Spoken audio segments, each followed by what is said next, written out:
Hi, this is Eric from longboxreview.com. Welcome to the show. And what a very special show it will be, because I have a very special guest with me today. I am going old school, recording on Skype with this person, doing a duo podcast, which I haven't done in quite a while.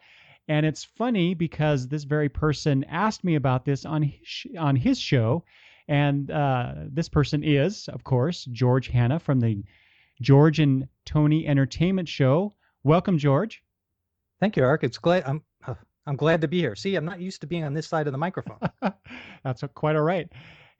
George, it's so nice to hear your voice again and talk with you. I had so much fun talking with you on your show not too long ago. That was, remind me, episode 98?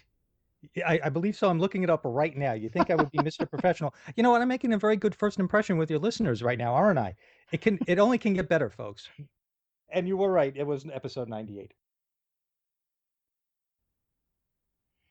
So, George, I wanted to just jump right in and talk some things with you. The first of which is some podcasting stuff. So I hope people don't mind that. Then we're going to talk some comics, because that's why we're here, right? That's our love, our passion, right? Yes, it is. All right. But because I do this little podcast of mine, I'm always curious about why other people podcast.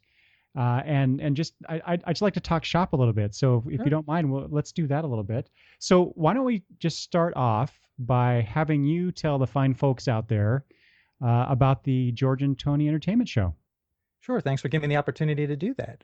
We are the George and Tony Entertainment Show, and we are on what is called the RELM Network, spelled RELM. You can find us on iTunes, just like most podcasts out there, under the George and Tony Entertainment Show banner.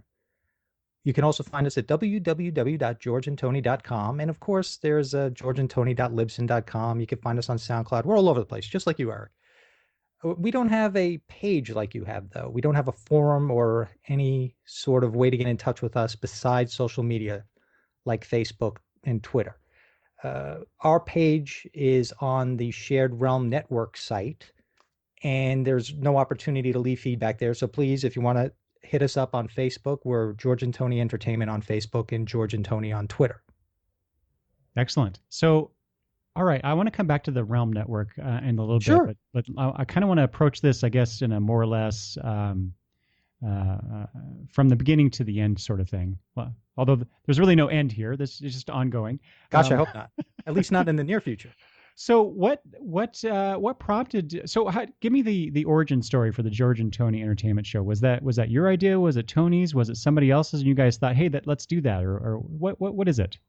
It was my idea, and Tony would not disagree with me on this, and I don't think he feels slighted in any way with anything I'm about to tell you. Although when you hear this, you might think, boy, George, that's kind of rough. You're making Tony sound like he was the third or fourth choice at the dance. But to be honest with you, what the deal was, I hit a midlife crisis, probably my second or third midlife crisis within a 1 or 2 or 3 year span. And one of the things that I enjoy a lot is listening to podcasts. I listen to a lot of them, and I like that they afford people the opportunity to simply put their voices and their ideas out there. And it's up to the public to decide whether or not they want to listen to what is this person spewing right now. For instance, there are a lot of pop culture podcasts out there. There are shows like yours about comics. There are shows about politics and sports. You know the deal. Well, I don't have too many things that I could say I know a lot about. I know very little about a lot of things and a lot about very few things. That sounds very familiar. I think that's probably the majority of the planet. But one of the things I know a lot about is comics. I'm one of those guys like you who have been reading them for, I'm not sure if we're in the same age group, but I've been reading them for about 4 decades now. And there was a time in there where there might have been a little bit of a gap where I went cold turkey, but then I hopped right back in, and I keep track of things that I don't read via podcasts, which I think is fantastic because You can't read it all. They're very expensive right now, and I use podcasts as a forum to find out what I'm missing out on and maybe learn about new things. That's what I like about your show, actually, because I learn about some new things on your show. Oh, great. I'm actually providing some service. You are. I'm a testament to that, and I think your listeners would feel the same way. I love that phrase that you used. Read via podcast or read by podcast. That was great. Feel free to use it. I don't have any sort of patent or copyright on that. But here's the thing, Eric. I can't do what you do. I I can't sit by myself and talk in front of a microphone. I just can't do it. In fact, I think I even said on the episode you were on of my show that I admire you for that. I don't know how you or anybody else who does that actually does it. I needed a co-host, at least one. And to be honest with you, I originally thought of it as a show to be done with me and somebody I have known for a very long time. And most of my core group of friends I've known since elementary school through high school. So there you go. Those are people that you know for 30, 40 years right there in my age group. Unfortunately, none of them could commit. They all have families. They're at a point where, let's face it, the kids take priority. You come home from work, kids have homework, the kids have soccer practice. If you actually have time to spend with the family, you don't have time to commit to an hour, hour and a half podcast weekly. You've got to come up with content, and it seemed too daunting to them. Mm-hmm. Then totally understand. You know the deal. Then the question came, well, I don't want to abandon this idea. Tony and I used to be coworkers, and he and I used to have conversations at work about all sorts of crazy things. He's not a comic book collector. He's a video gamer. I'm not a video gamer. I know nothing about the subject. Yet somehow we would talk about these two subjects, and then we would go on to movies, TV, music. The conversations were all over the place. And we would get an audience sometimes at our lunch table where the cool kids sit, of course. You know, it was the cool kids table. And I thought about those conversations we had and how much fun they were and how frivolous they were, but how much other people seemed to enjoy the conversation and would pipe in. So I asked Tony if he would want to join me in this little venture. I told him we're not going to make any money at it. Well, actually, I probably lied and said maybe there was a chance we could make some money at it. Mm-hmm. But the reality is, you don't make any money at it. There are server costs. There are equipment costs, and I had to let him know that we'd split it 50-50, but there was cost involved with very little return except having a lot of fun. And he was in. Wait. So you guys split the cost for all this stuff? Oh, yes. At the beginning, wow. So we split the server cost, the cost for the domain name, and we don't have that much equipment, trust me. But what little equipment we have purchased, we've purchased together. For instance, that's Tony's microphone across from me. This is my microphone. The soundboard, if we ever split up, I've got to chop it in half with a chainsaw because half of it is his and half of it is mine. He can have his headphones, that kind of thing. See, I've been doing it wrong all these years. Yeah, see, you have to find a partner to split the cost with. Yeah. And that's how it all started. That's the long-winded answer. I can't get any more long-winded than that. So how did I answer your question? Yeah. Okay. So two questions related to that. Sure. So obviously the pop culture aspect of your show, which is and your tagline, remind me what your tagline is for the show. It's, you mean like what somebody could see on like Twitter or something like that if they were looking us up? You say something like you mean at the beginning of the show? Family-friendly podcast. Yes, we are a weekly family-friendly podcast about pop culture from our point of view. Yes. And what that means is when we were sitting down about it and really getting serious about it, we were trying to decide what are we going to talk about on a weekly basis that some stranger might be willing to listen to. And we didn't want to just make it about comics and video games because there are plenty of shows like that out there. Again, like yours. Yours is a comic book show. What we wanted to be able to do was have the kind of conversations that we had in the lunchroom. So some days it might be about comics. Some days it might be about games. Some days it might be about something crazy. Heck, I'm surprised we haven't had more political conversations, not necessarily talking about our politics, but talking about what's been going on at the debates that we've all been seeing for the past couple of months, because right there is entertainment, right, for you. I mean, it could be annoying and it could be frustrating, but sometimes it's cringeworthy. I mean, some of that television is more cringeworthy than The Walking Dead. It's Yeah. just hard to watch sometimes, and I'm surprised we haven't brought it up more often. I guess we're afraid that maybe our real political leanings will come up, and we don't want that to happen. See, I was actually going to ask you about that because I kind of thought of the debates going on in politics these days as pop culture esque, but certainly worthy of discussion. They are, but I think, if unfortunately, Tony has not been available, and that's another aspect of the show that I don't know if you want to get into, but Tony has not been available lately, which has thrown a little wrench into the works. As much as our show is so low on the totem pole in anybody's eyes, at least I feel that we have to be consistent in when we release the show. And any point where we miss a Monday, which is usually when we post the show every Monday, then we lose whatever little tiny bit of traction we have. And I don't want to lose that. So without Tony being here, I haven't had someone to even hopefully have that conversation with come up in a natural, organic way, because what I've done is I've replaced Tony while he's been gone with guest hosts and people to interview. Yeah, so that leads directly into what I wanted to ask you next. So, sure. First of all, I'm hugely impressed with the fact that you guys put out a show every week, because I certainly can't even do. I try, but I certainly can't even do every 2 weeks, which is my goal. So you doing it weekly, I bow down to you, George. That's just amazing that you can do that. But I did want to talk about or ask you about the interviews that you do, because you do a lot of them, and you had George Corey on there who yes. is coming out with the book is called Comic Book Fever. You've had a bunch of other people on there. And I wanted to find out. I wanted to pick your brain, essentially, sure. to find out. How do you get these things set up? How are you networking to get all these people on the show? It's amazing that you have all these different people coming on the show every week like this.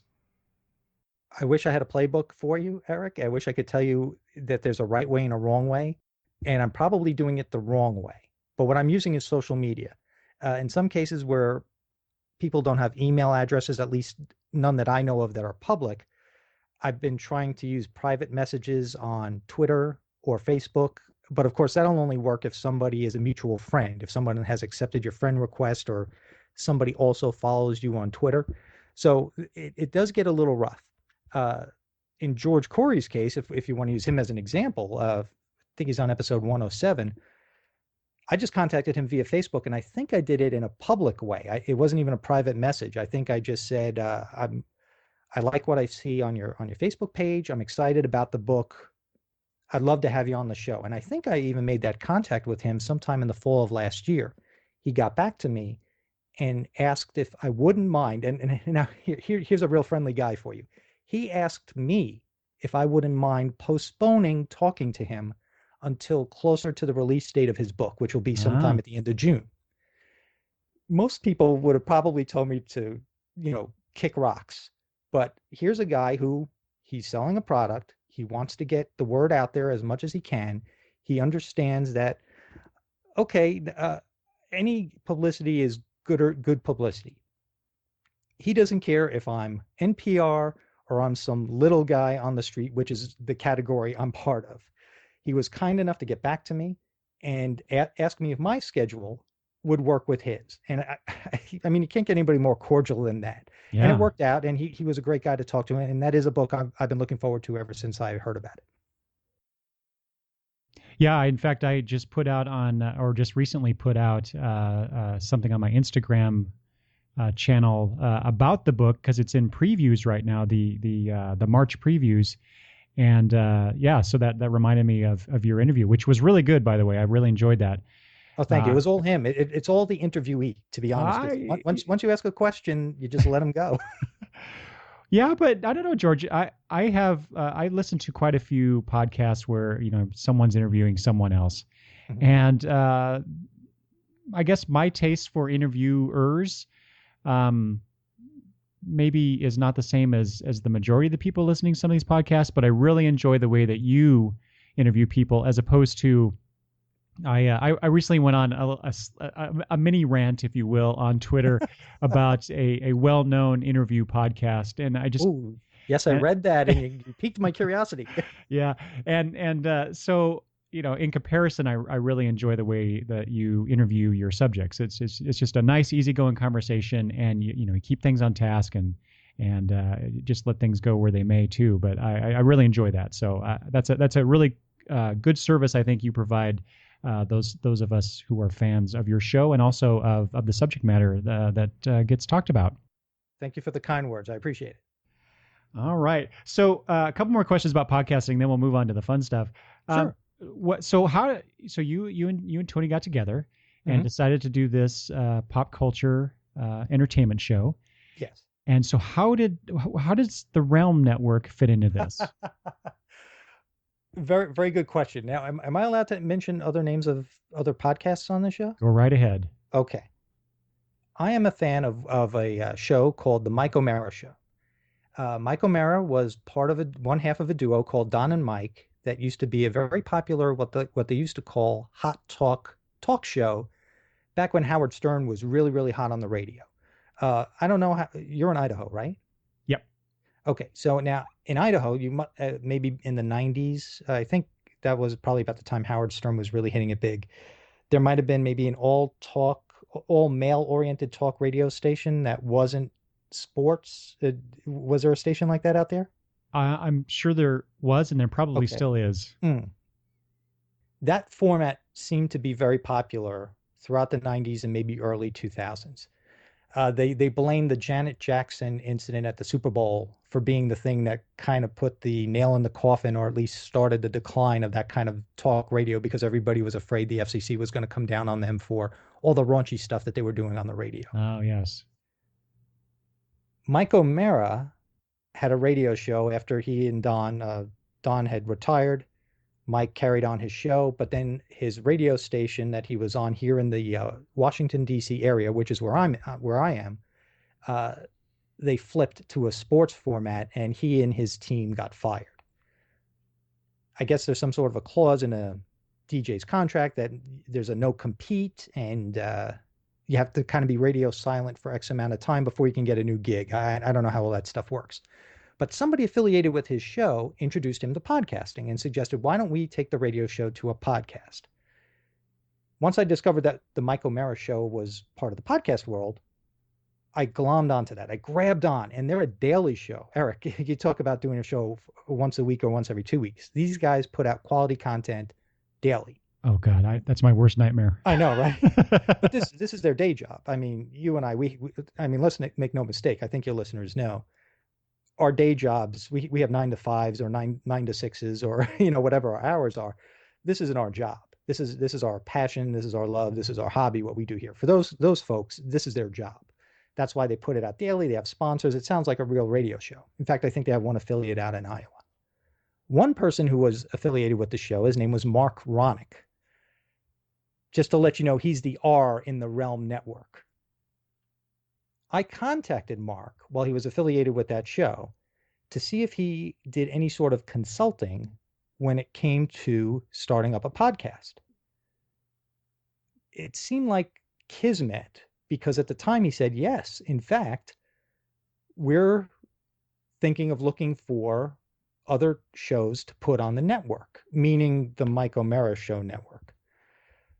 But somewhere in the interim of my first contact with Mark and my second contact with Mark, after Tony and I ironed out what we wanted to do, Mark had left that show to start his own network with his buddy Lowell Meltzer, who is a weatherman in the Baltimore area, and a person who used to be on the Mike O'Mara Show named Buzz Burbank, who is a newsman, who has his own show, Buzz Burbank News and Comment, on the network. And they were looking for new shows to get on the network.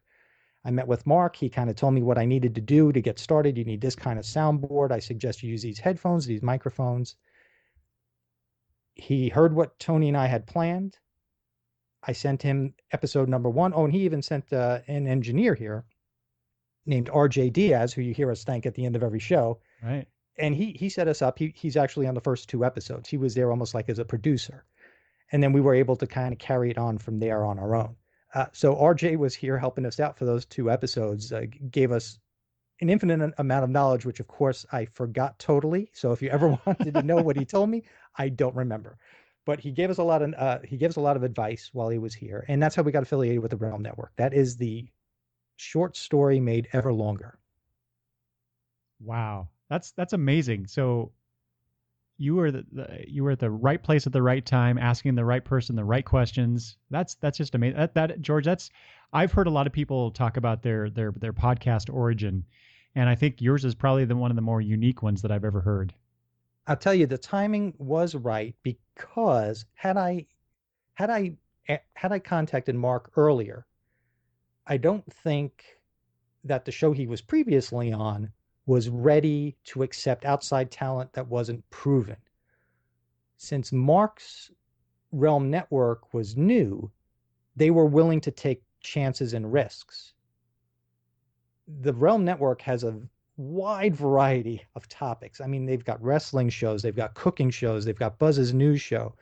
And if anything, Mark and Lowell's show, it's called the Mark and Lowell Show, those guys do what I think I originally intended to do with the high school buddies that I had in mind originally when I thought of a concept of doing a podcast, because those guys have been friends since the grade school days. And you can tell in the way they talk to each other. But now here's the thing, though, Eric.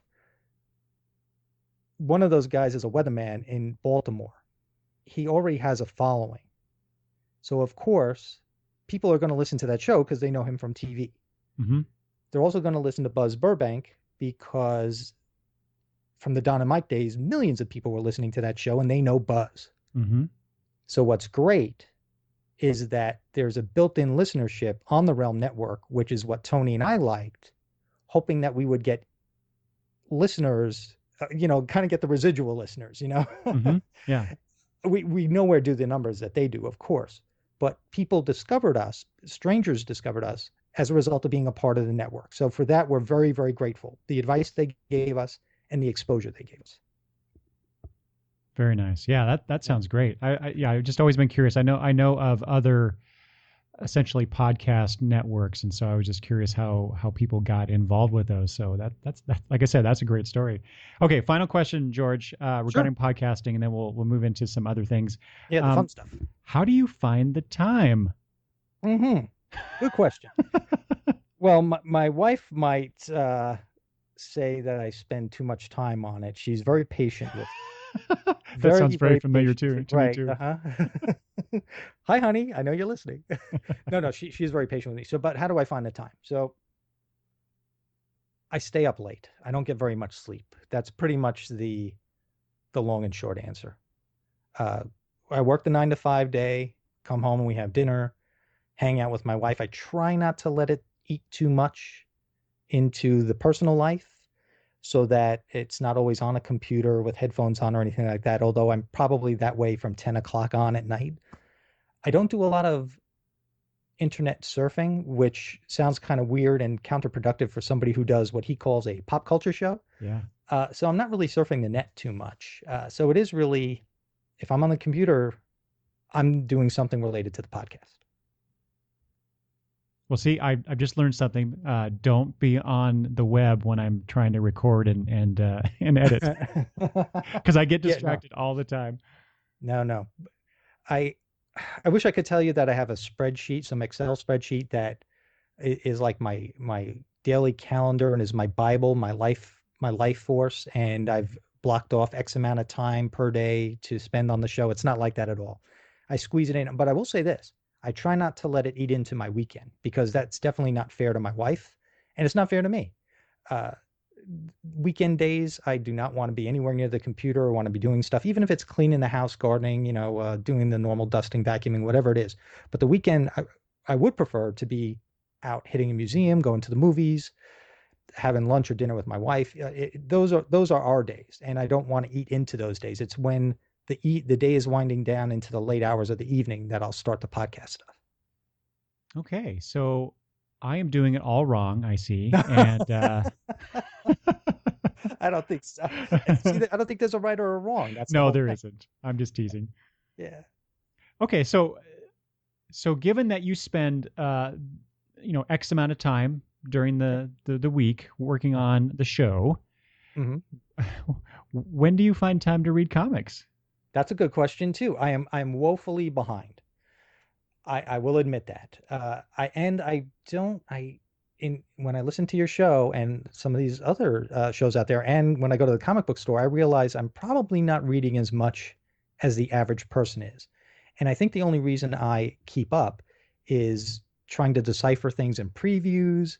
Uh, I will talk to the guys at the comic book store, and they will spoil something for me, which I don't mind because I have no intention of picking up the book. So I want to know what happens, so at least I'm kind of in the know. But when do I fit it in?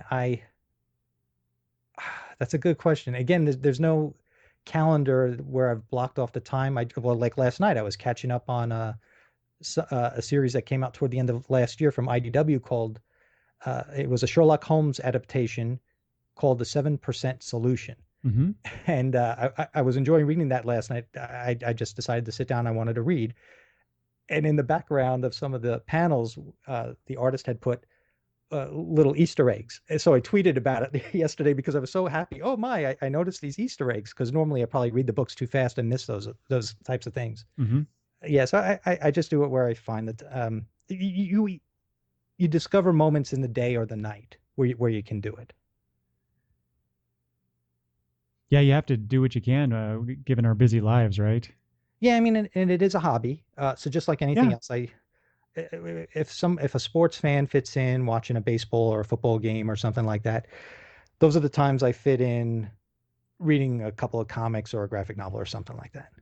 Hey, so this just occurred to me, George. Sure. Mhm. So doing the show that you do, Mhm. and how much time you spend doing that and preparing for it, and just reading material to maybe talk about comics Sure. on the show.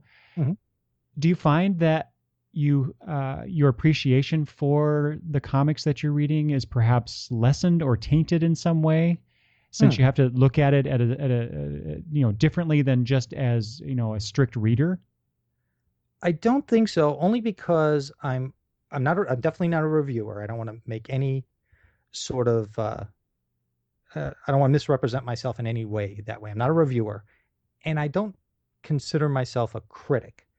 What Tony and I do, or what I do if I have a guest in studio, let's say, you didn't see my air quotes because this is an audio medium, but I put air quotes there. When I'm talking to somebody about this subject, it is more as a fan than being critical about it. Now, trust me, I can be as curmudgeonly as the guy telling you to get off his lawn. And in fact, that guy is probably me. And I will rant as much as I will rave, but I'm not quite sure I'm doing it in a critical way as like a Siskel and Ebert reviewing a movie. And there I just dated myself since they're not with us anymore. But uh, I, I'm doing it more as a fan, giving his opinion about what he just read. I don't know how else to say it like that. I'm not looking at it with a critical eye. I'm still looking at it with the fanboy eye. Hmm. Yeah. And do you find it difficult to continue to do it that way, or is that's just your natural response to comics, and you just roll with that? I enjoy it too much. If there's something I don't like, I I won't read it anymore since comics are serialized. If there's a story I don't like or I don't like what a character is, I'll just stop reading it because they're also very expensive these days, Eric. Yeah. So the money has to be allotted to something that one enjoys. And if there's something I don't enjoy, there is a plethora of other things out there just waiting for me to spend my dollars on them. And I'm happy to do it to discover something that will give me joy. Hmm. Yeah, part of the reason I ask is because I kind of went through that myself a little bit, where I felt like the maybe doing the show and preparing for discussions about the comics on the show and all this stuff, I started to feel like maybe it was detracting from my love, yeah, detracting from my love of the medium. And so that's when I decided to stop doing like trying to do like weekly reviews of books and stuff instead. So instead I just focus on the things that I'm enjoying But reading. again, see here, this is one of the reasons I admire you and your show, though. You are by yourself.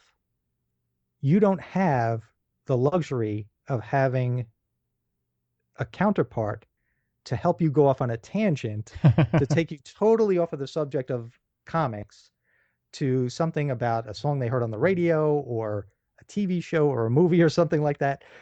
You have to stay focused because you don't have that other person here. So me, I'm lucky. The two of us, we could be talking about something, and then by the end of the show, we realized we only really spoke about that thing for 3 minutes, got sidetracked, and and just really went down deep into the rabbit hole. Yeah, yeah. And I think that's why we don't do either thing, whether it's comics, his games, or even TV, movies, music, whatever. We don't really do anything with too critical an eye. Mm-hmm. Yeah. I think it's a good approach, though. I'd like to say it works for us. But I'm not sure if it's working, but we enjoy the conversations we have, and hopefully others do too. But exactly that. It's exactly that, and that's why I like your show so much. You know, the discussion between you and Tony are just I really enjoy that, and I appreciate the conversation that you guys have, and just the camaraderie essentially Right. of your show. So We did have the luxury at the place where we work together. We don't work together any longer, but there was a nice core group of people that got along very well together. And again, when I said the cool kids table, there was a table of a bunch of us who really had a good time during that lunch hour, having laughs, going out for lunch sometimes, meeting after work for a couple of drinks. I had the good fortune of working with a good group of people, and Tony was one of those guys. all right, George, I want to jump back in time. So you mentioned Okay. Is there earlier a on. sound effect for that? Woo! Oh, I'm too cheap for sound effects. So you mentioned earlier on that you probably been reading for roughly 4 decades. No doubt, and I think I've got the long boxes to prove it. So let's talk about that. What's your secret origin story involving comic books? Ooh, How'd you get into it? What were the things that brought you into comics? The things that you first read, and basically I want to talk about why you love comics. sure, and I will say this about us as readers and collectors and our community, our collective community. Isn't it funny that we all? I love to ask that question also. Isn't it funny that we love to know how everybody who's into the hobby got into it? I, Hmm. I don't know why we all find that very interesting. Sometimes I was thinking about this because I knew this question was going to come up, and I was wondering if drug addicts do the same thing. Yo, man, how did you get hooked on meth? Between hits, they have these kind of conversations. I just wonder sometimes. Anyhow, not like it ever happened to me, of course. Anyway, I know I've told this story on the show. I couldn't tell you what episode, and since I'm new to your listeners, it's going to be new to them. Yep. If there are any of my listeners listening, they're probably not long-time listeners, so they probably never heard the story anyway. Bear with us anyway. Yeah. When I was a kid, my father is the youngest of seven. And when he used to go to his brother's house, who was the oldest of seven, so you can imagine there's at least that 7-year difference between them, if not more. I don't know what the difference was. When he would go over to his brother's house, he would drag me. And later on, when my brother came into existence, my brother.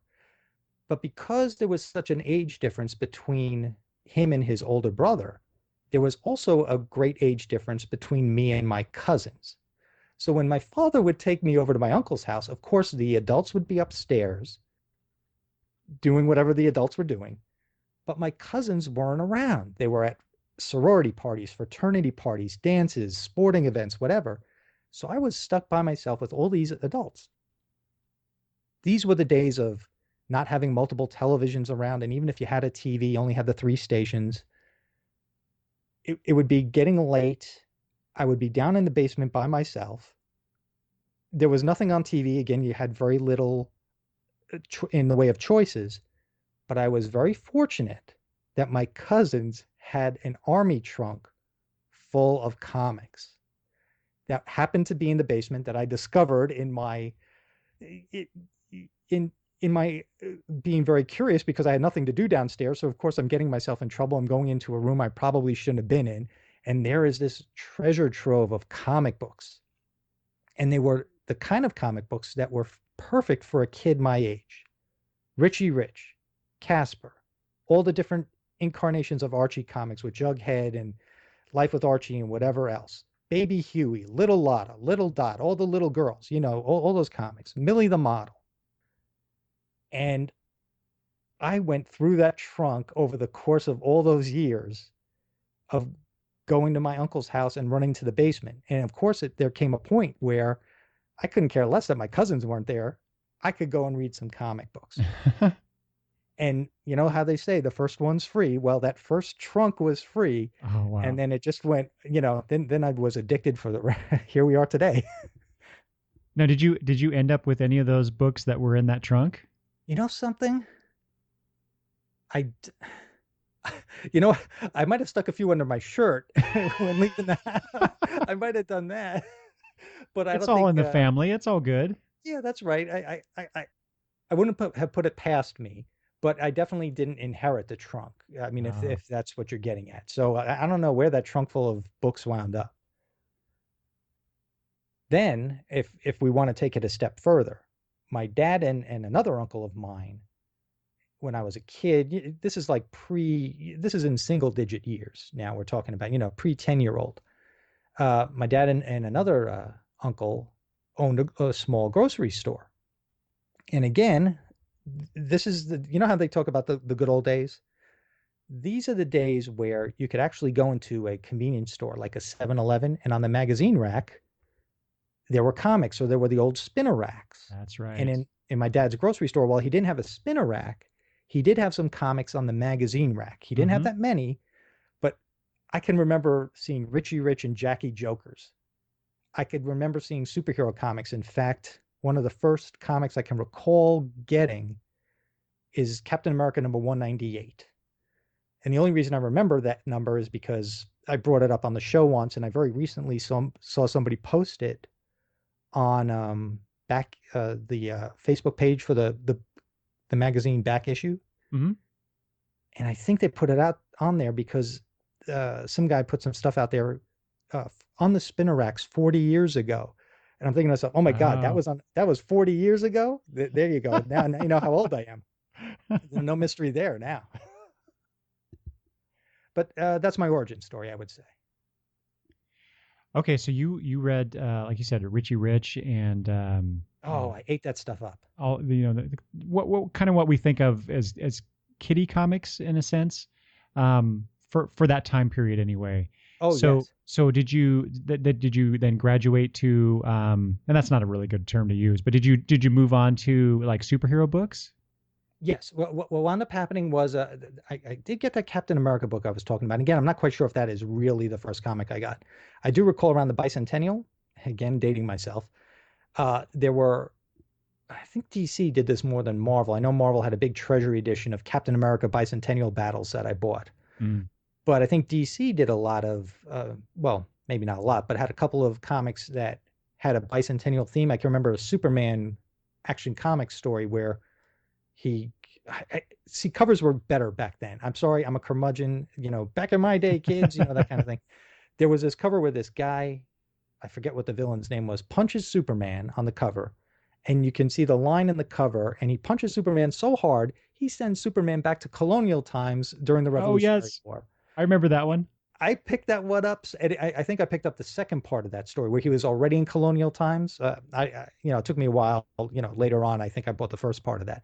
But I was so excited. Here we were, the bicentennial. Superman's back in colonial times. There's George Washington. There's Ben Franklin.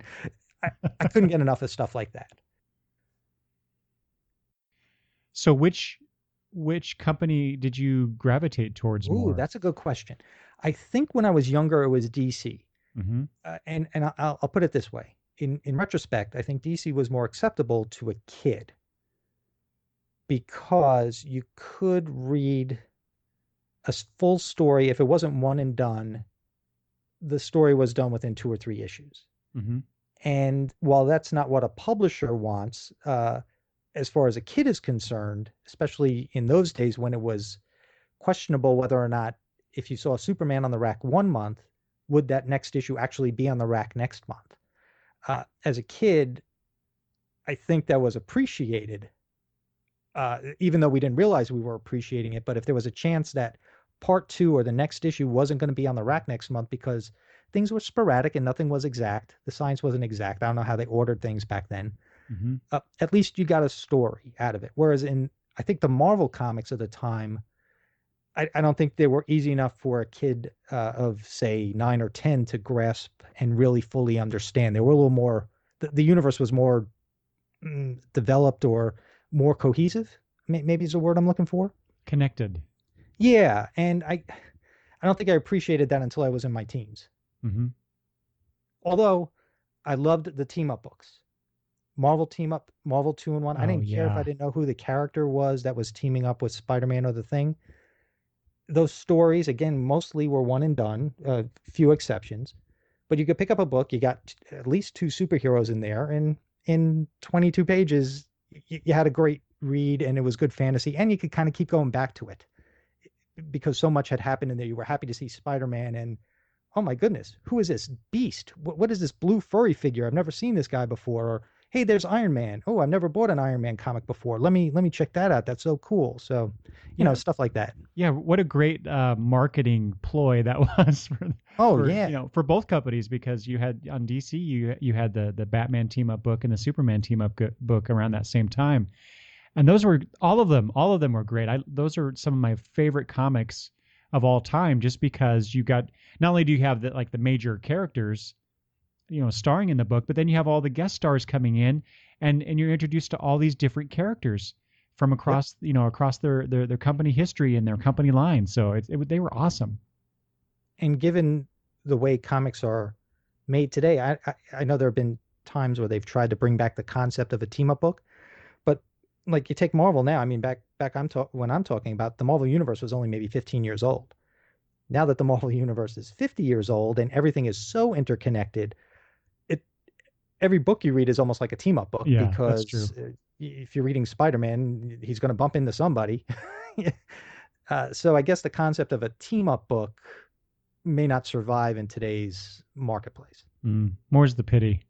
Right. And I think that's a shame. I've talked about this on the show before, but if you were to ask the same question you asked of me when it came to a comic book origin story of a kid today, 20 years from now, his story is going to be a lot different than mine, and most likely a lot different than yours. Mm-hmm. Just because of the way there are no Richie Riches out there. There are no Caspers. There are no little Audreys. They're not there anymore. And in fact, Archie, being that it's been rebooted, you just can't pick up an Archie. A kid who's 8 years old just can't pick up an Archie off the rack and read 4 or 5 page stories and a couple of gags. So a kid isn't going to say, oh yeah, I was introduced to comics via Archie like we were.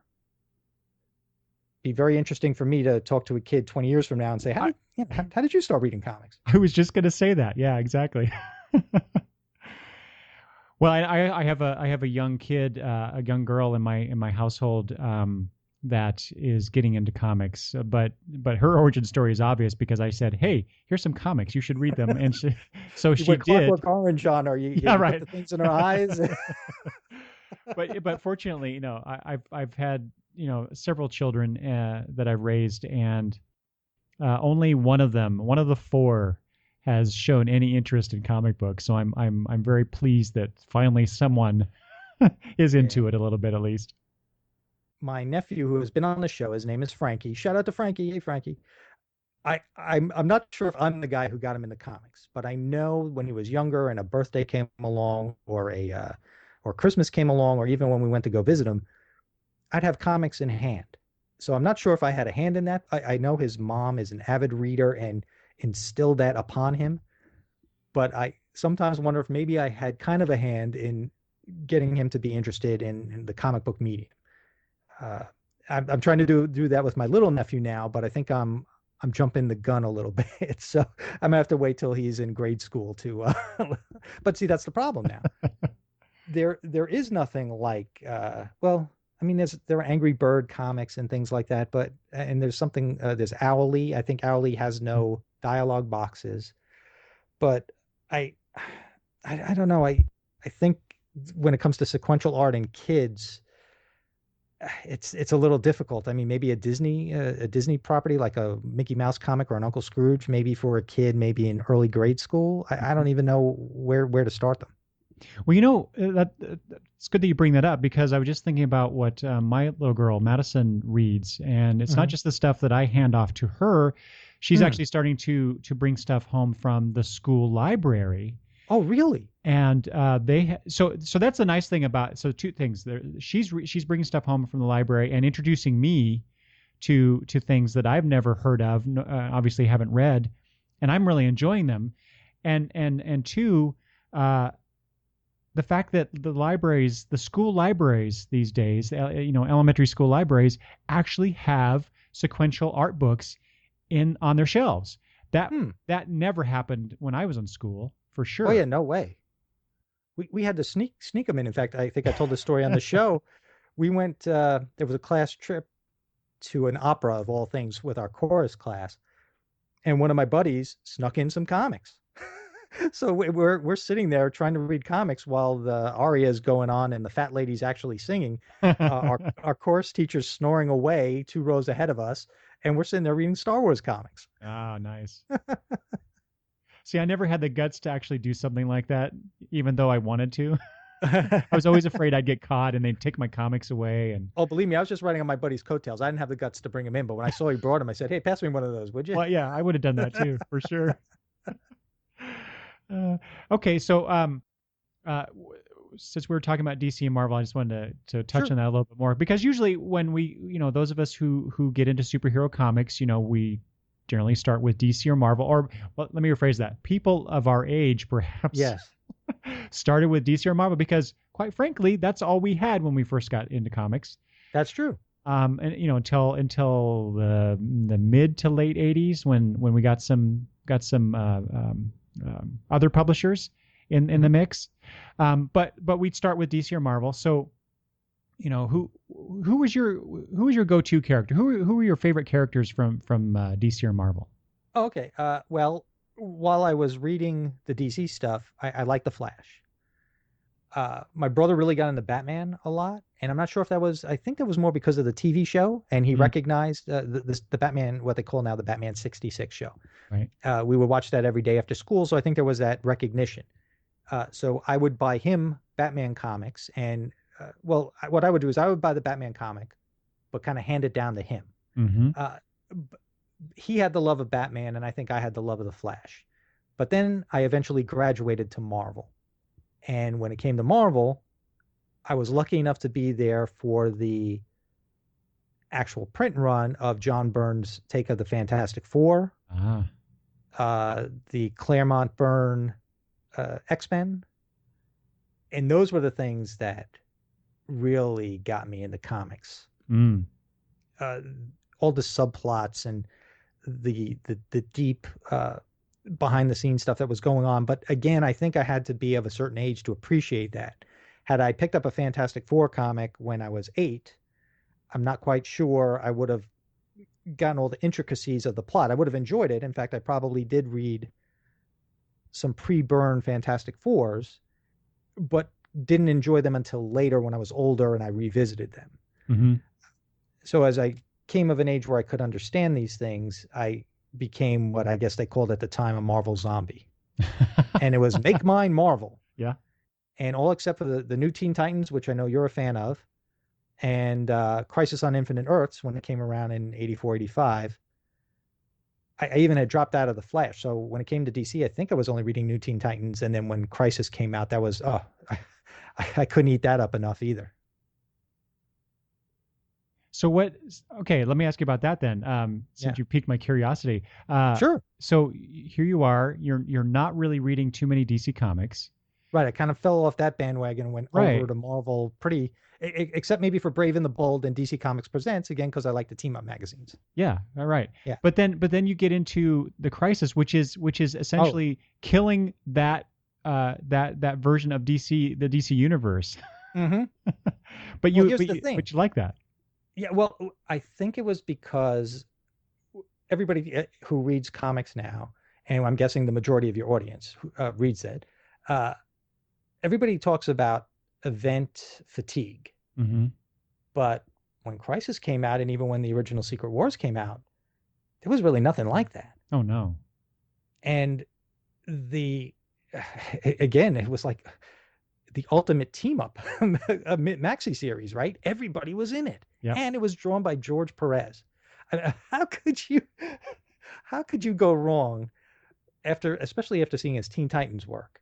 How could you go wrong with George Perez drawing all the DC superheroes? And there was going to be a monumental shift. You knew it was going to happen. I mean, you didn't know how things were going to really eke out. You didn't know.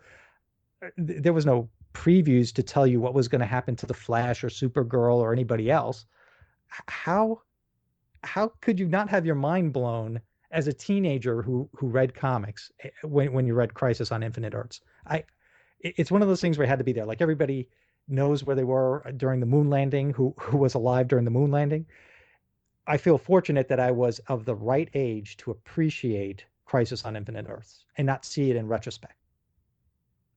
Yeah, I totally agree with that. In fact, you and I are, I think, cut from the same cloth, essentially, George. So what you just said about Crisis, that's precisely how I feel about it too. So yeah, that was pretty good.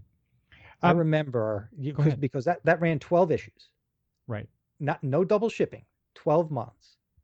I was in Florida with my grandparents for 2 of those months in the summertime.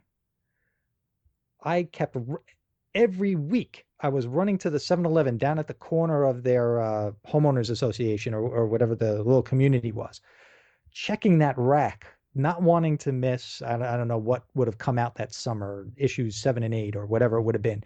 I had to have it. Oh, and of course this was a time with disposable income. And of course I had to buy like 4 or 5 copies of each, right? So wow. Yes, it was a speculative thing back then. Of course, of those issues, I don't think I got 4 or 5 copies of because I was at the mercy of the local convenience store. But I got them. I did get them. Wow, I can't believe you actually bought that many copies. I did. Well, why did I do stuff like that? Oh, well, again, okay, so hindsight, it was one of those things where, like TV back in the day, there was only ABC, NBC, and CBS. You didn't have Fox. You didn't have all these cable channels. So back then, there was no reason to think that there would be the multitude of choices that we have today. So back then, if there was an issue, Wolverine was so popular back then. If Wolverine or any of the X-Men appeared in a comic, everybody was buying 4 or 5 issues of it. The Wolverine miniseries by Frank Miller. People were buying that in multiple copies, just hoping that someday they'd pay their mortgage with it, which of course isn't the deal. But so seriously, George, at that time, at the age that you were thinking in terms of investment for some of those comics?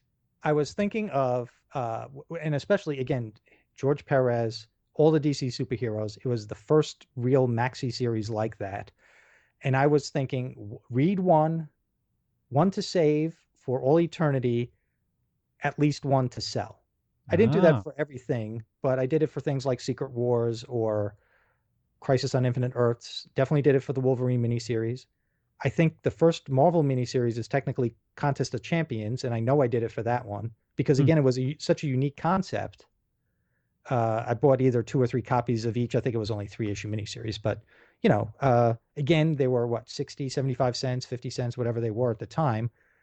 And I didn't have a mortgage. I didn't have a girlfriend. I was too young for that. I could scrounge together 3 quarters for 1 issue. So maybe I could get together 9 for 3. So that's how I did it. And I don't think I was the only one. Wow, you were a forward thinker. I'm not so sure about that because now that I'm here in the future, now that I'm in the future, even if I wanted to sell some of this stuff, I don't even know how to do it to even just get $1 a book without having to have a booth. So yeah, it really has. Yeah. And unless you have a booth at a convention or you're willing to do a whole mess of shipping on eBay or something, and even on eBay, you're not going to get it. I guess you have to go to a store, and if you're lucky, you get a nickel a book or something like that. I don't know how that works. Yeah, but still back then, I mean, thinking like that, because I didn't even the concept of buying uh, more than one issue to Hmm. me, I didn't encounter that until I was years into my comic buying Mm. habit. So it was when I where I live there was eventually one comic book shop for the area, which is about I don't know it was about 50,000 60,000 people total in the area Hmm. between a couple of different cities. And so Mm. we just had this one comic book shop. Eventually, we got another one, but uh, that's when I found out. Oh yeah, people actually buy more than one copy of an issue. I wish I could do that, but I didn't have enough money to do it anyway. I don't know really what I wish I could tell you what the thinking was at the time, really. I'm only taking guesses, and I'm obviously joking around a little bit, but there was a mentality about it.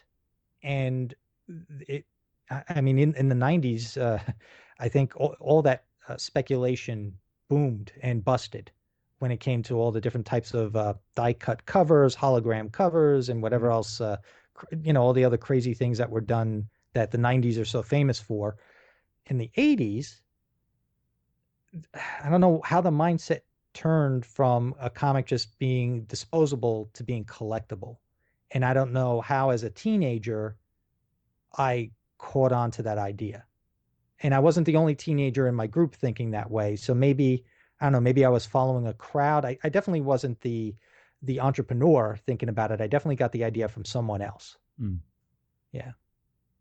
very cool. Hey, so let's jump forward a little bit in time, Sure. and let's talk about some stuff that because you just mentioned that things that you liked back in the 80s essentially. Yeah. Again, Um, dating myself.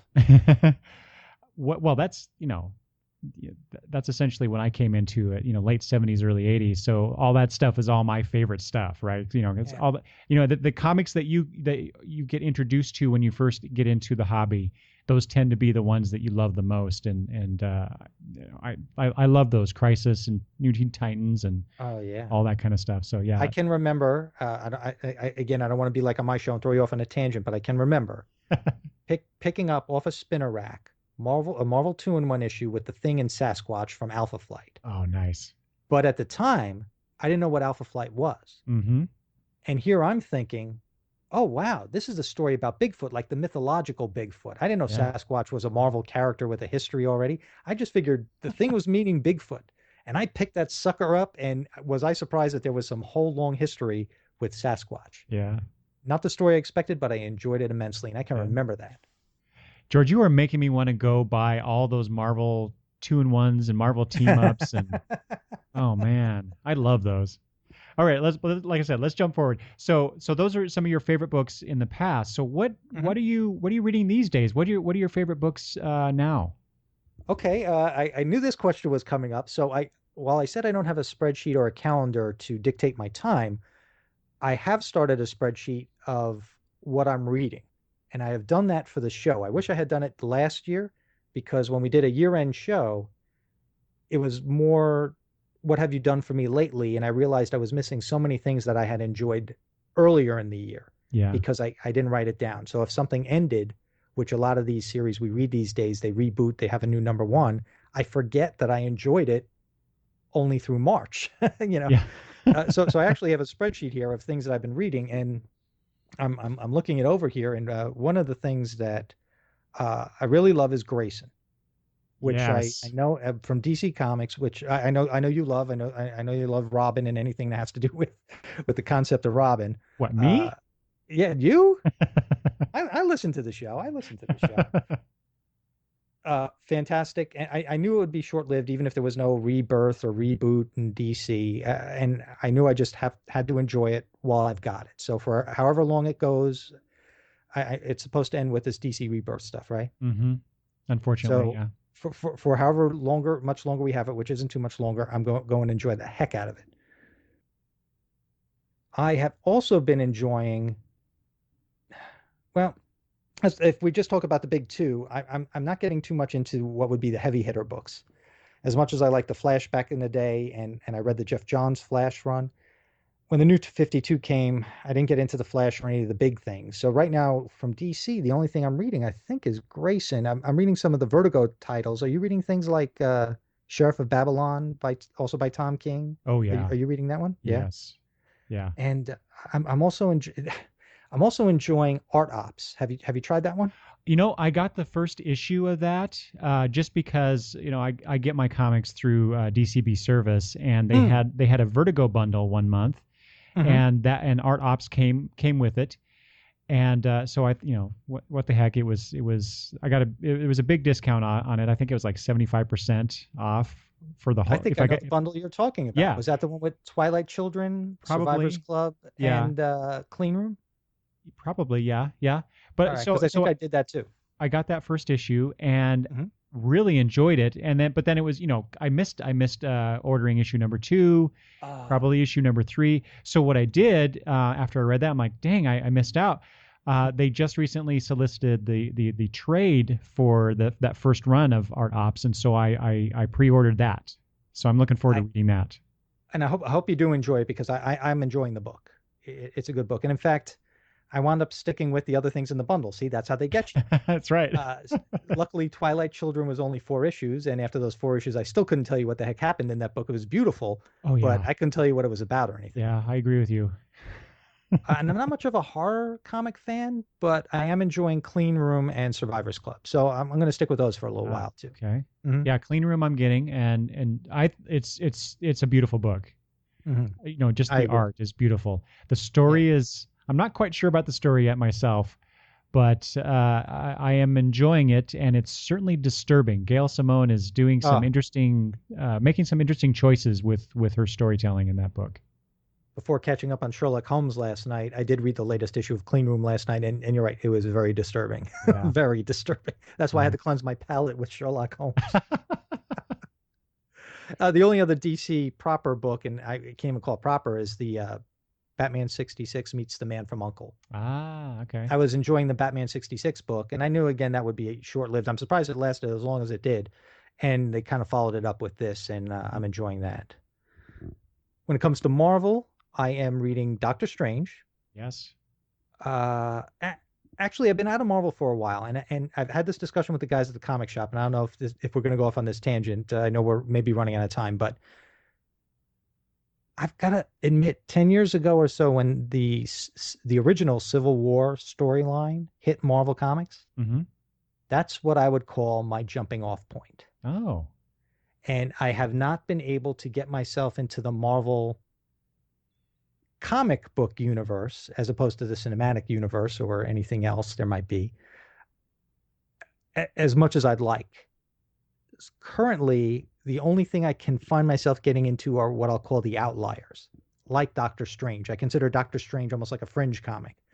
Um, the same thing with the Patsy Walker, aka Hellcat. I'm enjoying Mm-hmm. that book, and I'm also enjoying, believe it or not, I am enjoying Devil Moon Girl and Devil Dinosaur.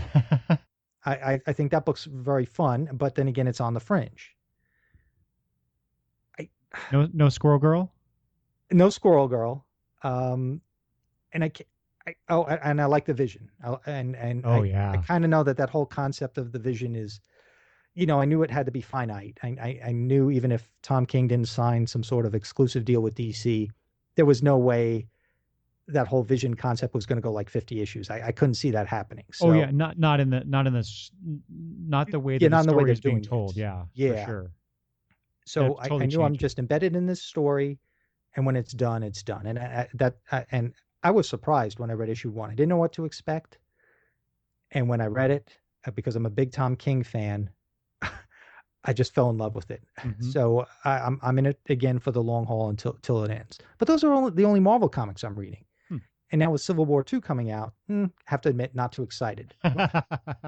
From one Civil War to another, you're still not interested. Yeah, and I couldn't tell you why. Rob at the comic shop, who will be on my show next week, he asked if I'm going to order Civil War 2, and I said no. And we had this whole long conversation about it. This is what comic people do, folks. You know that. You're comic people too. Uh, I It's like people discussing their sports teams. This is what we do, right? I can't explain to you why, and the only thing I can think of is the comics weren't fun to me anymore. They were a little too serious at that point. Well, so let's see. We talked about you talked about DC and Marvel. George, what about comic publishers like Image or some other independent books? Oh yeah, in fact, that's where I'm taking more of my risks these days. In fact, Yeah. they're probably getting more of my comic book dollar budget than the other guys. I mean, I'll just ramble them down. And some of them I know you've talked about on your show. I love Velvet. Yes. It doesn't come out often enough as far as I'm concerned. And I love Sex Criminals. Now, Sex Criminals ending, I mean, it seems like almost like they've given up on that. I don't I don't know if you're reading it, but it's a great book, but it's now kind of coming out in trickles. And I don't know, with all the other projects the guys have, I'm wondering if that book's going to go on. I Well, don't even know. and have you read the latest issue? I have not, no. But I have it, Oh, but I'm a little behind, which is why okay. I'm asking if you know if maybe it's ending or anything. I don't, but I when I read that latest issue, there is a breaking of the fourth wall Oh, is there? Okay. bit between the two creators, Oh, and it made me wonder about the future of the book. hmm. So it's curious that you said that. Okay, now I can't wait to read it. Okay, good. And the thing is, I that book was coming out pretty regularly. I mean, it might have Hmm. after the first story arc, the way comics are these days, you know the deal.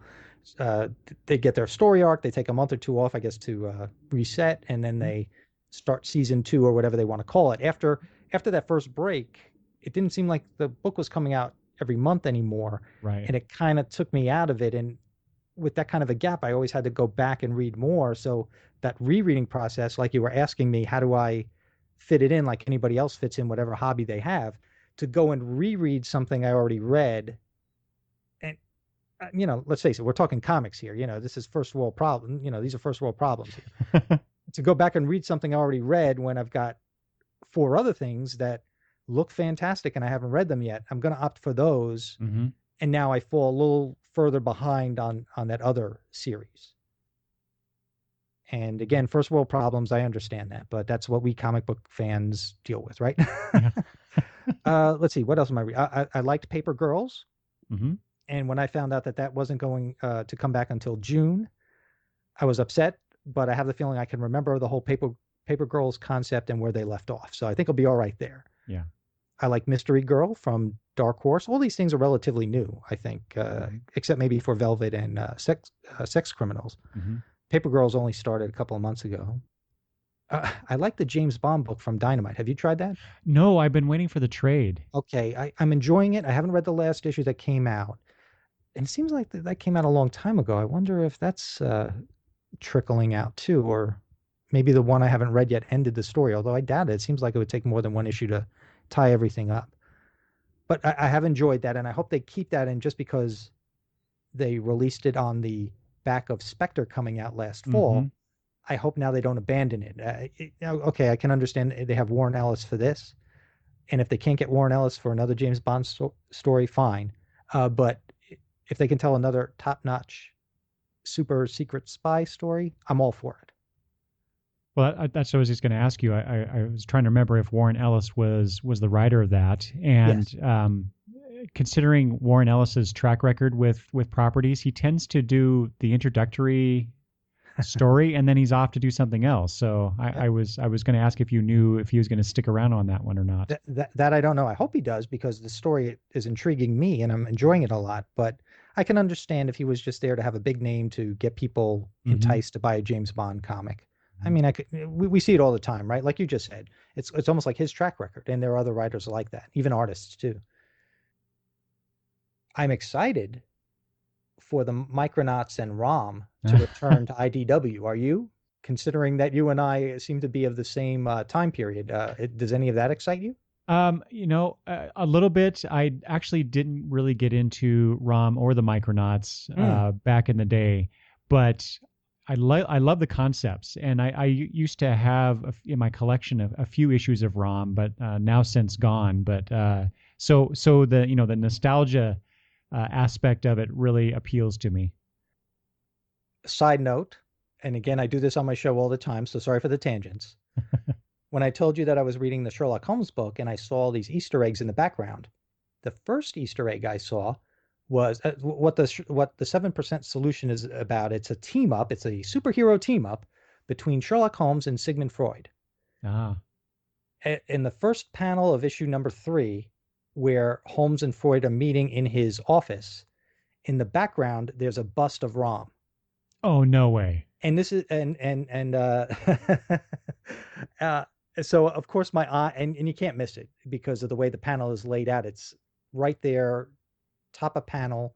Your eye goes there first, kind of near a word balloon, and that opened my eyes to say, okay, I've got to look around in the background to in this office as they move around. And one of the other pictures is Freud picking up, or at least moving, a figurine of Baron Karza from the Micronauts on his desk. Oh, geez.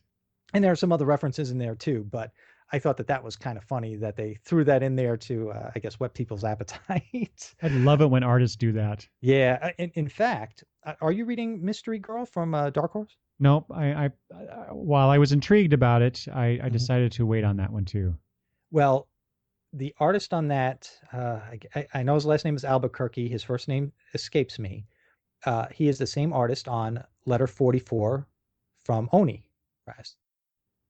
And he, at least in issue 1 and issue 3, I noticed that he has the Letter 44 logo as a patch on like somebody's baseball cap or somebody's jacket.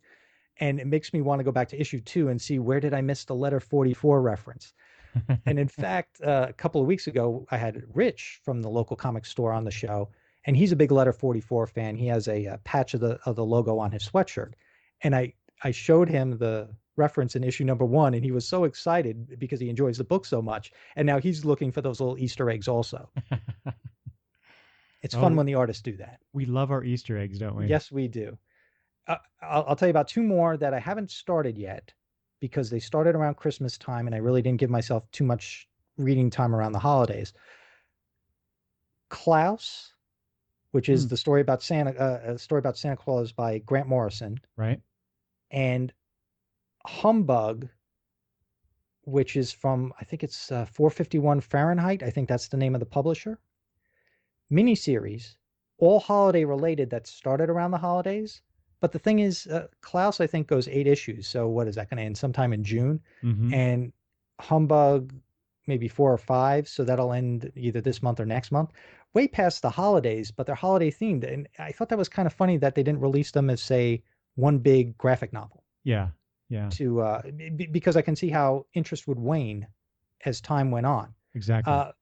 But the Humbug, the Humbug concept, the conceit is Ebenezer Scrooge is a paranormal investigator wanting to trap ghosts, a la Ghostbusters. That's right. I was trying to remember that one. Yeah. I looked at that too and thought that sounds kind of cool. Yeah, but buying Humbug or Klaus in March or April, especially now, the weather's getting better, I can understand why people would almost like glance over it in their local comic shop, even if they were reading it, So I don't know if that was a good marketing ploy. We'll have to see. Well, again, Klaus was one of those projects. It's Grant Morrison, and he's one of my favorite writers. So while I decided not to get the monthly book, I was gonna pick up the trade when it finally came out. And now that you're would you say you're recommending Humbug as a good read, as a good comic? In both those cases, well, let me put it this way: in both those cases, I only read the first issue of each. And it did want me coming back for more. So if that's, I'm not sure if that's an enthusiastic vote of confidence. But if any book or TV show or soap opera or whatever wants you to come back for that second episode, I think it succeeded in doing what it was supposed to do and tell a good story. Mm-hmm. Okay, well then I will definitely keep an eye out for the Humbug trade if they ever get one out. Yeah, hopefully. Who knows? And like you say, sometimes if they don't meet their deadline in their schedule, a book that should have ended in June may not end until September. So, well, and we may get the trade next holiday season. The holidays, right? Yeah, maybe that's their marketing master. Yeah, exactly. Right? And those are the ones kind of at the top of my list. I experiment here and there with some other ones, but right now that's what I'm reading pretty much. Okay. All right, I have one more comic Sure. book related question for you, George. And then Phew. if Phew. you The if hot you seat. if you don't have to go right away, we can maybe extend the conversation about some other comic book Sure. related stuff, but pop culture, That's more fine. Whatever pop you have culture time stuff. for and whatever Okay. your listeners can handle. All right. All So, right. okay. Um, this is a big one though, George. All right, I'm ready. Why comics? What about comic books? What about that genre? What about that the medium appeals to you? Why do you love it so much? Why do you now, 40 something years later Right. can Why continue? do I have railroad tracks along my arms now because of comic books? Is that what you're Exactly. really asking? Is that what it Exactly. is? Why I inject the latest issue of Plutona right into my toe? Is that really what you're trying to ask me? Ooh, ooh. Yeah, ouch. Just saying it made me cringe. I think now I think we all as comic readers and collectors have to dig deep inside. And I think the thing that brings us back month after month and makes us so passionate is the thing that those who don't engage in the hobby can never understand and make fun of us about. And that's the fact that you can sit down and you can read a 22-page book, a 40-page book, even if it's an original graphic novel with 100 pages. You can lose yourself in that world for a relatively short period of time and get so much out of that piece of material for as much as we complain how much these things cost. Relatively speaking, the entertainment value is priceless. And the time commitment, for as much as I was telling you about my first world problems about having time to actually sit down and read a comic, people who don't read comics are going boo hoo, how long does it take to read the comic? But and that's the funny thing that they'll never understand. Sure, it may only take me 15 minutes to read a book. Heck, some avid readers probably barrel through certain books these days because they're not very text and prose heavy. They could barrel through them in like 5 minutes. Me, maybe I take 15, 20 because I'm looking at the art, trying to find those Easter eggs or appreciating the artwork. But then I can move on to something else. Mm-hmm. I can ingest so much, so much fantasy, so many different worlds in a relatively short period of time. And those worlds are very well developed, thanks to not only the writer, but the artist. Because when I sit down and I read a prose fiction, nonfiction book, well, let's say a fiction book, because most fiction books are the ones that are trying to set a scene. Nothing against nothing against a prose book. Believe me, I read plenty of prose books too, just like the rest of us do. But there's something about having that picture in front of you to tell the tale that I think is the key. I mean, that's what sequential art is. And that's the key to why I think we all love it so much and why some people can't understand why we love it so much, why they're still funny books. If my grandfather was still alive today, he'd go crazy with me saying, "You're still reading those funny books?" Mm-hmm. And my wife will never pick up a comic. I almost got her to read The Fifth Beatle, the Brian Epstein story by Vivek J. Tiwari. He was on the show Mm-hmm. back in December. And after hearing the interview with him, she almost took the book from me and read it. Almost, mind you. Almost. She'll never read a comic. She'll never understand. And there are plenty of people who will never understand. And there are some people who used to read them, like some of my buddies back in high school, that'll never pick them up again. They feel they're juvenile. They feel they're beneath them. Mm-hmm. And they don't understand how I can enjoy them and go to comic conventions and actually still talk about them the way I do, like I'm doing right now. That's what I love about them. I love the fact that I can read one in 5 to 10 minutes if I want. I can take a half hour to totally dissect it if I want to. I can move from one world, one universe to the next, and especially now with all these independent titles out there, each book is its own little universe. So within a month, if I buy 10 books, I have potentially 10 separate universes, 10 separate stories. I can't get that in that same time frame watching a TV show, watching a movie, reading a book, Uh, there's no other entertainment medium that I feel does the same thing for me and gives me as much pleasure. I'm not quite sure if that was an answer to the question, but that's what they just give me so much pleasure. And to this day, I'll admit I'm a little surprised that to this day they give me as much pleasure as they do. Wow. Well said, George. Was Well that put. impassioned or what? That was awesome. You would have thought I had a script in front of me as I said. Wow. I could not have done any better at all. So thank you. That was a good answer. Very good answer. Thanks. Meanwhile, some of your listeners are going, God, how jive was that? All right. Mind you, I'm sitting in a room surrounded by comics and trade paperbacks and all sorts of fun stuff in here. So as I'm talking and I'm trying to explain why I love this stuff, I'm looking at it. Mm-hmm. And I'm trying to put into words, why do I enjoy everything on this bookshelf over here? Why do I enjoy everything in these boxes? Why did I go to the comic book store today and buy 4 more books? Why? It's just because it gives me so much pleasure. Just like going to baseball season's coming up now. There are some people who just can't wait for those 162 games in a season or something like that. They just can't wait to hit the ballpark, and they look forward to this time of year, and they're going to hit as many games as they can and watch it on TV as much as they can. Well, that's how I feel about comics. Yeah. Yeah. Yeah, I think we have more in common with non-comic book readers than either side perhaps realizes or is willing to admit sometimes. Right. And unfortunately, those who don't participate, and I would say the same of people who aren't sports fans, take the football widow, the traditional stereotypical football widow. My brother's wife is a football widow.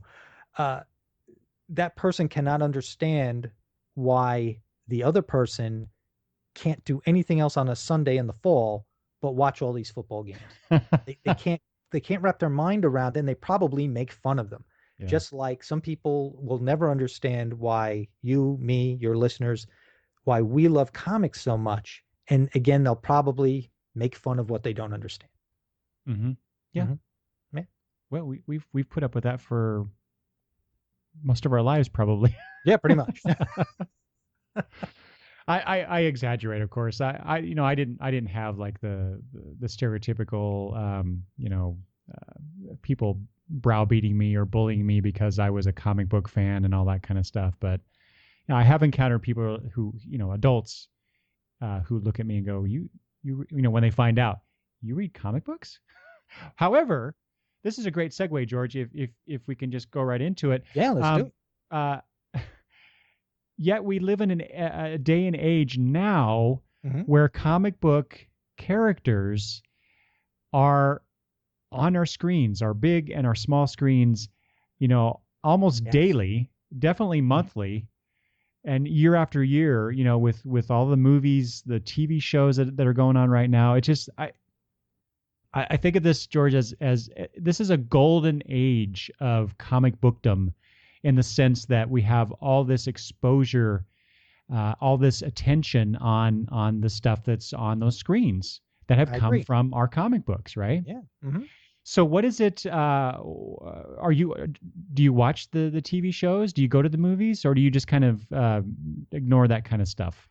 I do. I didn't get into for the current crop of TV shows. I didn't get into Arrow because I wasn't in the mood for the darkness that it looked like it contained.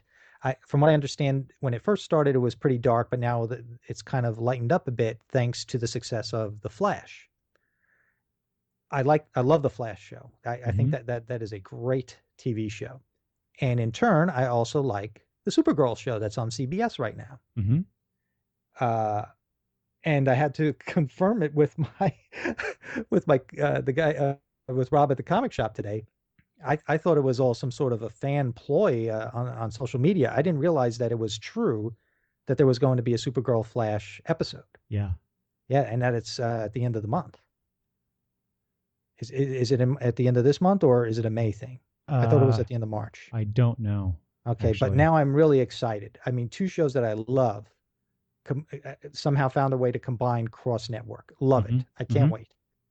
Are you watching any of those three? You know, when I ask you about, how do you find the time to do all the stuff that Mm-hmm. you're doing? Yeah, this is my tangent. um, I find I don't have the time to keep up with all these shows. I did watch all of the first season of The Flash. Mm-hmm. I tried to watch Arrow and I just couldn't get into it. Even though I have one of my very best friends from years and years ago, he's a huge Green Arrow fan, and he really enjoys that show, and he's tried to get me to get into it, but I tried and I couldn't do it. But we have, not in Supergirl. I have watched the first episode. I liked it, but it's a show that I want to watch with my girls, and finding the time to sit down, because we get home from work, they got to do homework. Yeah, I'm making dinner. And the next thing you know, it's bedtime, and so there are rare days when we can actually sit down and watch stuff at night, and our weekends are filled with other activities too. So it's really difficult for me to sit down and watch that show or any shows really. But so not only do you have those three shows, you got I'm gonna try and name these off the top of my head. We got Gotham, iZombie, Lucifer is on Fox now. Of course, you got the Marvel shows, Agents of S.H.I.E.L.D. I'm forgetting something. Agent Carter. Agent Carter, thank you. I love that show. I have the entire second season yet to watch. I'm definitely gonna watch that. You have all the Netflix shows, Jessica Jones and Daredevil, and what Luke Cage is coming out, I think, later this year. There's just so much stuff, and I feel like I'm betraying something myself. My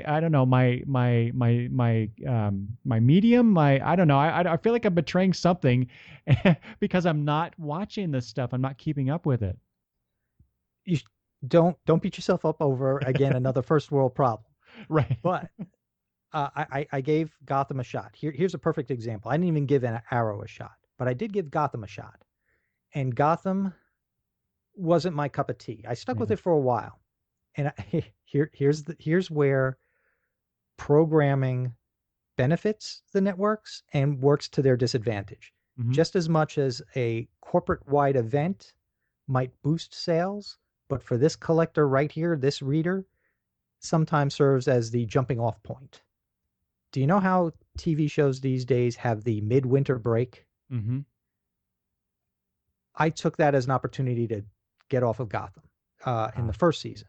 Yeah. Had that break not occurred, believe it or not, I might have stuck with it almost out of a false sense of obligation. So I'm almost happy for the break. However, because of the break, I am woefully behind on Supergirl and Flash, two shows that I adore. It was hard for me, like you said, to find the time to get back into the swing of Monday night, or at least even recording. Heck, I even forgot to record, even though you could set your DVR to record new episodes. I forgot and didn't record when the shows returned after their midwinter break. There have been times where shows have been on my DVR for so long that they take up so much space that, as a concession so that my wife can tape what she wants to tape, or if we want to tape a couple of movies, it's not like the days where you would have a videotape, you just tape it, take it out, and you can have a new videotape. You only have X amount of space on your DVR.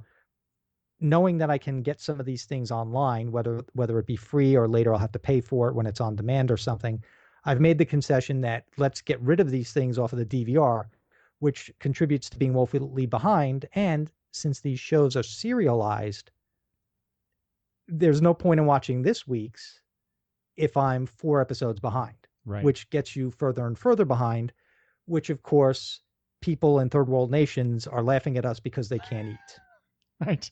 Right. So way to bring the show down, George. Yeah, well, there you go. Well, I'm just trying to put things in perspective Yes, because I know yeah. some people really lament over this stuff, and I know I do too, but then I have to put it in perspective. Right. Yeah. And that's why I don't mind that I erased a couple of things off my DVR, knowing that eventually someday I will be able to watch it. Yeah. Well, that's a nice thing too. You mentioned the streaming and stuff. We can Yeah, go back to it. I mean, even if we have to, it's funny to say the DVD sets; those are even old school now, I think. right. But we have that opportunity now. Whereas I think when we were kids, there was something on TV that we may have loved, but if unless it was in syndication Mm. and your local TV station decided to air it, you didn't see that again ever Right. Yes. until 30, 40 years later, and when they release everything essentially. Right. When it's nostalgia for you at that point. Exactly. Yeah. Right. Yeah. Exactly. Hmm. What about we got some major movies coming, and one Oh, yeah. that just came out not too long ago. Speaking of the what is it, the phenom no the phenomenon, that's the word I'm looking for. That was Deadpool. Did you happen to watch that, George? I did. I enjoyed it. I was surprised I enjoyed it as much as I did, to be honest with you. Yeah, me too. Mhm. Did you read Deadpool comics at all? No, and in fact, I loathe the character, and I think I loathe the character.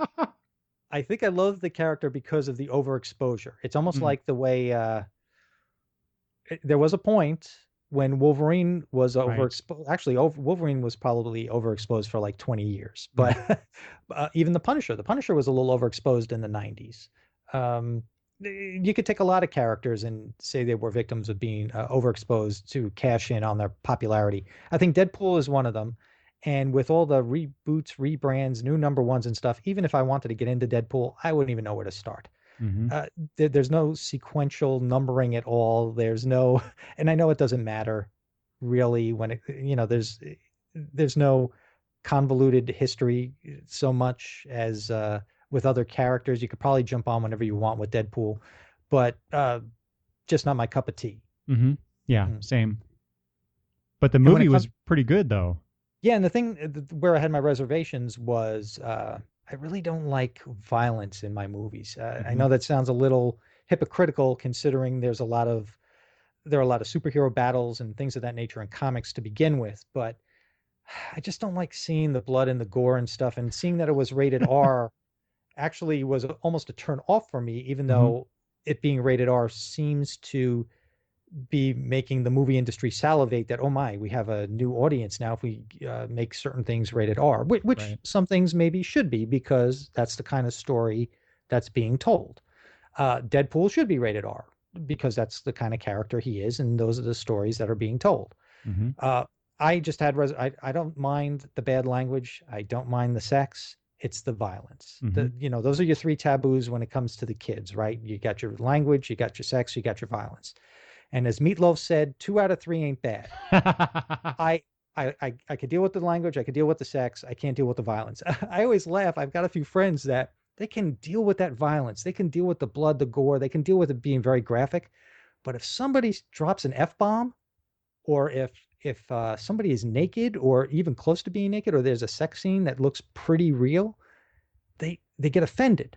Mm-hmm. And yet meanwhile, people's brains are being blown out of their head. You're seeing their guts fall out of their body, but you're okay with that. But Yeah. somebody said a bad word, and I'm not talking about because their kids are with them. I'm just talking about they themselves are personally offended. And I don't understand that. I'm more personally offended by seeing body parts being splattered on the screen. And normally I would agree with you on that, George, but for some reason I think maybe just the comedy of it, Yeah, right. the, That's the true. the the over the top nature of Hmm. it kind of lessened that aspect for me. I agree. But I have to say my wife did not like that part at all. And Oh, she really? she's not a comic reader either, like Hmm. yours. Hmm. I've tried to get her to read things over the years, and the only thing that I've successfully, and it wasn't even me really, it was just the fact that I went to the comic book shop that I used to go to, and it was a recommendation by one of the people there that worked there, and she's only read in its entirety Bone by Oh, Jeff Smith. and there's the nice gateway drug Yeah. into the hobby. Well, and I thought so with her, but she's not really expanded beyond that. So, but Mm. I keep working on her. But but anyway, she's not big on the blood and gore in some movies either. And when that opening scene of Deadpool on the freeway there, uh, Mhm. she she got turned off, and it kind of went downhill from there. I am surprised that my wife is enjoying the superhero movies overall very much. And it started with the Iron Man movie back in 2008 or whenever it was. When I went to go see Iron Man and I came out of that was the first superhero movie, even after all the X-Men and Spider-Man movies. That was the first one I came out of. And I said to myself, I really think my wife would enjoy this. Let me throw it at her as a thing. And she took the bait, for lack of a better term, and she enjoyed it. And then after that, she's just been going with me whenever these Marvel movies have come out. Mm. And Deadpool, it's funny because with my complaints about the violence and my reservations about it, she was the one who said, "Listen, I don't care if you stay home. I'll go with the girls. I'll go with the ladies at work. I'm going to see Deadpool because you want to know something? That's her sense of humor. The snide comments, the remarks, the snarkiness, right up her alley, and it didn't disappoint her as much as it surprised me. It didn't disappoint her. Mm-hmm. Yeah, that's cool. Yeah, my wife likes to go to the. Well, I don't. Is that true? Does she like to go? She likes to go to movies, and she likes me to some degree, and so she knows I'm going to go to those movies. So she likes to spend time with me. So she goes. I know that she enjoys some of them. She mostly enjoys the Marvel ones, specifically Iron Man. Robert Downey Jr. is a hell of an actor in that role. So she really enjoys that. She's not looking forward to, speaking of a movie that's coming up here really soon. Yeah. The next Captain America movie, because she doesn't want to see Tony and Cap fight each other. Yeah. She loves them both and she doesn't want to see them fighting. I think that might have been what took me out of the Marvel Universe back when Civil War was a comic book 10 years or so ago, because down in my core, I probably feel the same way. Okay, you can have the usual misunderstanding that was key in a Spider-Man comic or a Marvel team-up comic. There was always, again, the Marvel Universe at the time I'm talking about was relatively new. So if Spider-Man met Daredevil for the first time and there was a misunderstanding and they fought each other for 5 pages, the misunderstanding was usually resolved and then they went and they fought the bad guy. Here, at least in the comic books, it seemed like that strain, maybe even to this day, has never really gone away.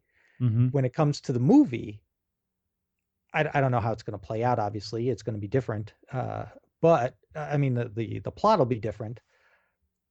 But what will this mean for the franchise? And will you come away from the movie with a warm fuzzy, or will you be disappointed as a fan going, that rift between them, man, that's disappointing. Yeah. It might be a good movie. It might be very entertaining, but will it leave a sour taste in our mouths as fans? Yeah. Yeah. I'm a little concerned about exactly that. The kind of like they seem to be going for a Marvel movie, a bit darker in tone. Which I don't mind as a fan, as someone who likes stories that are perhaps a bit darker in tone. But it does make me curious what comes next. Even though I'm really looking forward to. Let me preface this by saying, and I know a lot of people will take me to task on this. I was not a big fan of the last 2 Captain America movies, especially the second one, and I know a lot of people in my circle love that last Captain America movie, and I was. I have to admit, I'm in that camp also, but I'm not gonna yell at you or anything. It's your show. I enjoyed it. It was okay, but I'm really, really looking forward to seeing Civil War. I can't say that I'm not excited to see it either. I'm just nervous about how the story's going to go. But let's face it, man. Ever since we were kids, isn't this really? I mean, for as much as we said the Avengers movie is what we all wished for, to see the superheroes that are going to be in this movie, isn't that what we've always wished for? Oh yeah. To see all those characters on the screen on a live action screen together and done well. Oh my gosh. Black Panther. Spider-Man. So you mentioned that earlier. Yes. So we have that pre-meeting. Our pre-meeting. Yeah. So yeah, we have the latest trailer for Captain America: Civil War that just came out. I think today, as we record this, features Did it really come out today? I maybe it was yesterday. Okay, but still, I didn't realize it was that new. Usually, I'm way behind the curve on this. I probably am wrong about that, but but No, you're probably right. but we have at the very end of it a certain Marvel superhero shows up, and Do we need to make a spoiler here? Well, I mean, this is no surprise, right? well, it's a trailer, so I That's figure right. people are going to see it or not, whatever. But so Spider-Man shows up, because Marvel films, or what is Marvel whatever the Marvel movie production company thing is called. Yeah, I mean, I guess they're just Marvel, right? Marvel Is it? Entertainment now. Yeah, Marvel Entertainment. Yeah. So, Hmm. but they made a deal with, who owns Spider-Man? Sony? Is it Fox? I thought it was Sony. Is it Sony and then Fox has the X-Men franchise? Yes, Is yes, that how that yes. goes? Okay, Yeah. yeah. Hmm. But they made a deal with the other movie company, and so now Spider-Man gets to show up in the Marvel movies, the proper Marvel movies. So, but yeah, to see these characters, like you said, are just I can't believe it. So, like I said, this to me is like the golden age Oh yeah, of superhero slash comic book entertainment. I agree. It's just amazing that I as a kid growing up thinking how cool it would be to see an Avengers movie or a Justice League movie or whatever movie, and here I am nearly 40 years later and I'm getting my wish. I Yep. get to see this stuff. And unfortunately, like I said, with the TV stuff at least, I'm not I'm not enjoying it as much as I wish I could, just because of time, Right. not because of desire, just because of time. But the movies, it's really easy to spend 2.5 hours on a weekend afternoon to go see a movie, as opposed to spending an hour a week for, however many weeks it is Right. watching a TV show. So, uh, like I said, first world problems though. I know, right? But we are, for as much as I might be sounding again curmudgeonly, I am looking forward to the Civil War movie. And believe it or not, I am looking forward to Batman versus Superman Yeah. coming out at the end of this month. Uh, I don't know how you felt about Man of Steel. I didn't like it too much, and I was very disappointed that I didn't like it as much as I thought I should have. Yeah. Essentially, I wish I would have liked it more. Uh, and I did like most of the movie for the most part. It was the basically the battle scene towards the end of the movie that lost me. Yeah. A lot of people have complained about that, I think we have a good point, but at the same time, there was a lot of good stuff in that movie, and Superman's one of my favorite DC characters. So to see him on the big screen, rebooted like they did, I actually did enjoy it quite a bit. I have to say, when they came out at what was this, the San Diego Comic Con, 2 years ago, Mhm. and did that announcement, that kind of pre-announcement, I guess, in a way, when they just had the logo, and Cool. they had the guy who played one of the generals, I think, or a major in Man of Steel, come out and read that little blurb from The Dark Knight Returns, Mm. and everybody goes wild in Hall H. I thought, part of me was like, oh yeah, that's going to be cool, but then most of me was like, really, they're gonna do the Dark Knight Returns, Batman versus Superman thing, because that's really my least favorite part of that comic book series. Yeah, I would agree with you there too. I'm I right on the same page with you. call me Pollyanna, but I love it when those guys work together. They don't have to agree with 100% with each other, but they're better as a team as opposed to being adversaries. And I know that they're eventually going to get to that. I'm just concerned that most of the movie is going to be that. Right. And I don't know what it is about the DC Trinity these days, but somehow I'm just more excited about Wonder Woman. I don't know why. Yeah. Well, I really don't know why. the look that they've come up with her I think is fantastic. I do too. Not to take anything away from Linda Carter's Wonder Woman, from our childhood, she was something else. She was a Yep, wonder. you're not kidding. My co-host Tony would agree with you 100%, 110%. Yeah. But let me ask you this, though. You and I talked about this briefly in our pre-show meeting. How great would it have been if we had no idea? We could have heard the rumors, which is fine.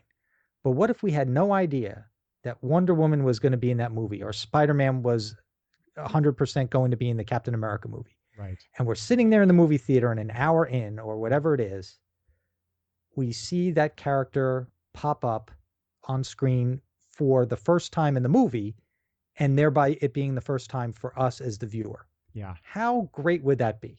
Yeah. In today's age, it's a shame that, you know what? I hope I'm proven wrong. I'm hoping there's some surprise in one of these movies that totally takes us and throws us for a loop. I don't think it's possible in today's digital age and everything being tweeted out the moment it happens.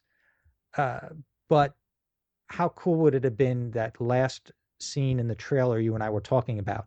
What if the first time everybody saw that scene was right there in the movie theater, and their jaws could drop and the popcorn falls to the floor? Exactly. Yeah, I agree with you on that.